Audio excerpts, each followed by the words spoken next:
বাঙালি পৃথিবীর যে প্রান্তেই থাকুক না কেন, শরতের আগমনের সাথে সাথে শুনতে পায় এক অন্য আগমনী বার্তা।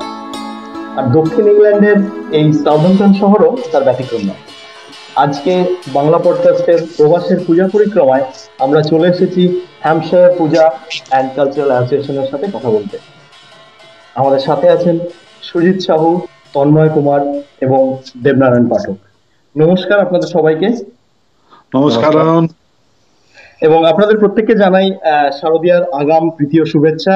তো যেটা প্রথমেই আমাদের জানতে ইচ্ছে করছে যে কবে থেকে আপনাদের পুজোটা হচ্ছে? আমাদের 2008 সাল থেকে আমাদের পুজো হচ্ছে এবং প্রত্যেক বছরই পুজো হয় এবং আমাদের 3 দিনের পুজো হয়। আর এবার আপনাদের যে অনুষ্ঠানগুলো হচ্ছে সেটা কি 3 দিনই হচ্ছে? 3 দিনই অনুষ্ঠান হবে। আমাদের শুক্রবার সন্ধ্যাবেলা আমাদের গানের আসর বসবে, গানের মজলিস। সেখানে 4 জন শিল্পী ওটাতে কন্ট্রিবিউট করবেন। তারপর শনিবার আমাদের হোমগ্রোন একটা নাটক, ডান্স ড্রামা এবং নাটক হবে। এবং রবিবার আর একটা মিউজিক্যাল ব্যান্ড, যারা ওখানেও 4 জন আর্টিস্ট পারফর্ম করবেন।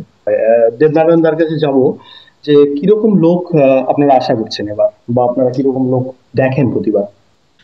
ধরতে পারো পার ডে বা এভরি বেলা বলা যায়, 2 বেলা ধরে পুজো হয়। তো প্রতি বেলায় ধরো 250 থেকে 300 লোক হচ্ছে। তো পুরো পুজোতে আমরা 1200-র বেশি লোক দেখছি এখন, যেটা একটা সাউথ ইংল্যান্ডের ছোট্ট সিটিতে খুবই মানে এনভিয়েবল আমার মনে হয়। পরের প্রশ্ন আমার তন্ময়দার কাছে, যে আপনাদের এবার খাবারের মেনু কি আয়োজন খাবার দাবারের? আমাদের খাওয়া দাওয়াটা বেশ জম্পেশি হয়, বুঝলেন। এই 5 বেলা যে আমাদের মানে পুজো হয় শুক্রবার রাত থেকে নিয়ে রোববার রাত অব্দি। তো আমাদের এখানকার লোকাল এক কেটারার, মানে যার নিজের রেস্টুরেন্ট আছে, তাকে দিয়ে আমরা খাবারটা কেটার করাই। বেশ মানে 5 কোর্স ডিনার যাকে বলা যেতে পারে। মানে সামান্য খিচুড়ি আর তরকারিটা আমরা মহালার দিনেই করি, কিন্তু বাকি কদিন মানে যেমন পানিরের তরকারি হলো, একটু ফ্রাইড রাইস হলো, একটু নান হলো, মিষ্টি, পায়েস, সব মিলিয়ে বেশ জম্পেশ খাওয়া দাওয়া যাকে বলে আর কি। এবার সব শেষে মন খারাপের পালা, বিসর্জন মা দুর্গাকে তো দিতেই হয়। তো প্রত্যেক পুজোর মতো আপনাদের বিসর্জন কিভাবে হয় জানতে চাইবো, যেহেতু এটা প্রবাসের পুজো। হ্যাঁ, আমরা প্রত্যেকবার বিসর্জন না হলে তো পুজোটাই হবে না। সেই মন খারাপ এবং বড় বড় যেটা যে কোলাকুলি, সবাই বিজয়ের কোলাকুলি আমরা করি।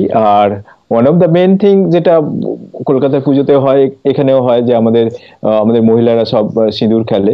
প্রায় ওখানে মানে 40 থেকে 50 জন বলবো যে সবাই পার্টিসিপেট করে, এবং ওটা মহিলারা কেউ মিস করতে চান না। একদম বিজয়া দশমী যেরকম ঠিক দেশে আমরা পালন করতাম সেইভাবেই পালিত হয়, কোনো অংশে কম নয়। অসংখ্য ধন্যবাদ আপনাদের সবাইকে এই সুন্দর আলোচনায় যোগদান দেওয়ার জন্য। বাংলা পডকাস্টের পক্ষ থেকে সাউদাম্পটনের প্রত্যেককে জানাই শারদীয়ার আগাম প্রীতীয় শুভেচ্ছা। এবং দর্শক বন্ধুরা, এতক্ষণ যারা ছিলেন আমাদের সাথে, বুঝতেই পেরেছেন, যদি এবার সাউদাম্পটনে যান পেয়ে যাবেন একটা ছোট্ট কলকাতা। পরের দিন আবার কোনো দূরদেশের পুজো নিয়ে বাংলা পডকাস্টে আমরা দেখব প্রবাসের পূজা পরিক্রমা। ততক্ষণ সঙ্গে থাকুন, ভালো থাকুন, নমস্কার।